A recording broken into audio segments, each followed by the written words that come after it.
Hey guys, welcome to a day in my life as a legal intern with Simon's Law Office on a trial day. So, had to wake up really early this morning because our trial was down in Fall River.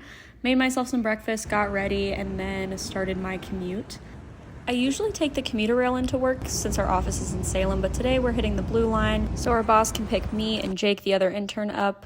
Just a little bit easier for him to grab us up north and then make our way down to Fall River. Joe picked us up out in Wonderland and we made our commute down to Fall River.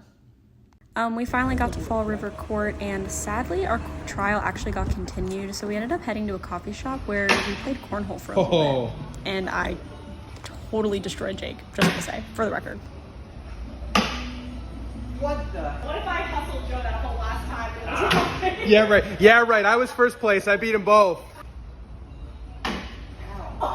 Damn.